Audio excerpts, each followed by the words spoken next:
In this lesson, we will be using percent bar models. Our goal is to apply knowledge of ratios and use percent bar models to find percents. So, how can you use a percent bar model to find a percent? Let's find out. We already know that common mistakes involving setting up proportions incorrectly. Well, these models will help you avoid setting up proportions incorrectly. You can use a percent bar model to write a part-to-whole ratio. So when we use a percent bar model to write and solve a proportion, we can solve an equation such as what percent of 9 is 4. First thing you're going to need is to draw a bar model or a rectangle. Go ahead and do that now in your notes. Next, you're going to want to label the left side of the bar model from 0 to the full amount. In this case, it's 9. Then shade the bar to the part of the whole, 4. So then you're going to shade the bar model to the whole, which is 4 in this case. The next thing you're going to do is you're going to label the right side of the bar model from 0% to 100%. And then you're going to use P for the percent to find the unknown percent. Go ahead and take a minute to do that now.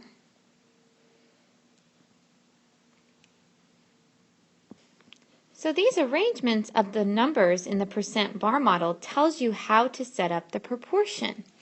So I want you to think about this proportion. We have whatever's in the red, which in this case we have a 4 and a P,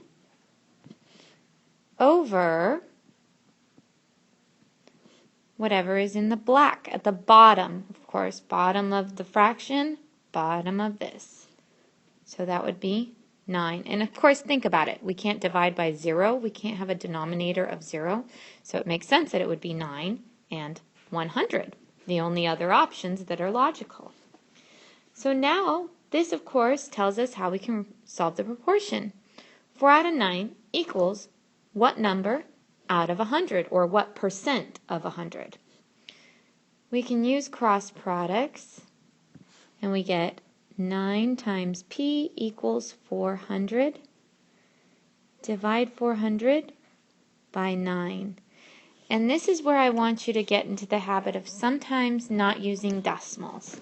We're going to use fractions, because we know 400 cannot evenly go into 9 without a remainder. So when we divide 400 by 9, see my work over here, we get 40, which gives me 36. And again, I'm going to get 40 again as my remainder. So avoid that common mistake of putting a repeating here. We don't put that until we get to the decimal. However, I am going to subtract 36 and get 4. So my remainder is 4 over 9. So 44 and 4/9%. When you get those repeating decimals and repeating numbers, putting it as a fraction is not only more accurate, but it can be easier as well. So for today's problems, if you do have a remainder, I want you to put it in the fraction. So remember, our remainder goes over our divisor. That's our denominator. So I'll show that again. We have 4/48. What percent of 48 is 6? Now, 48 is going to be our 0 to 48, because 48 is our whole. And our percent is from 0 to 100. And 6 is our actual answer. So we're going to shade in up to the 6 on our bar graph.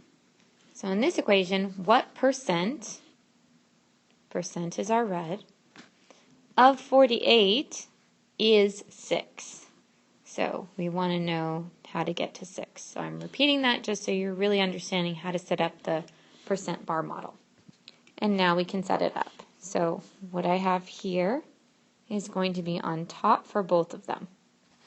So I have my fractions equal my other fractions. So now I'm going to label my red, 6 and p.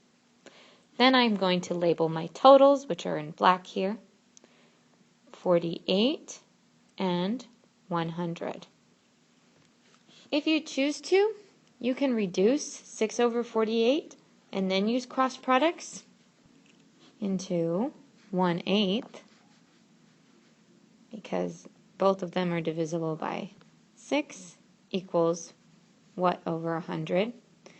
And that way you get 8 times what equals 100. And again, I'm going to show the division. 100 divided by 8 is going to give me 12, and 4 is my remainder, so 12 and 4/8, which I can then reduce to my percent equals 12.5%.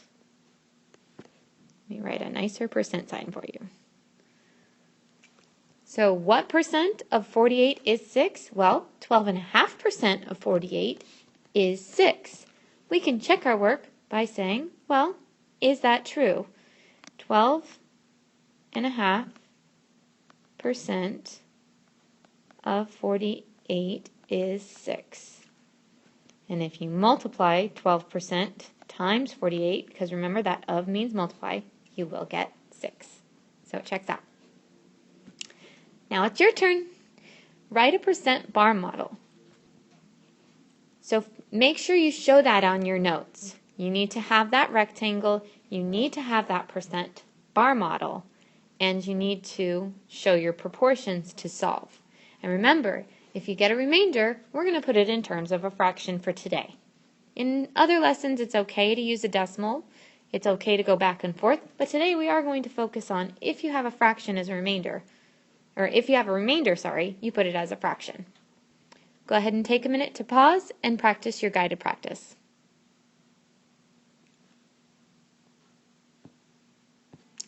In this lesson, we used percent bar models to model and to find a part-to-whole ratio percent. Remember, you can use a percent bar model to write a part-to-whole ratio, such as 4 out of 9 in the first example. So you've just renamed a ratio with a denominator of 100. Drawing the percent bar model is a visual representation of the ratio of the given numbers. Remember to always double check your proportions and keep up the good work. Good job again.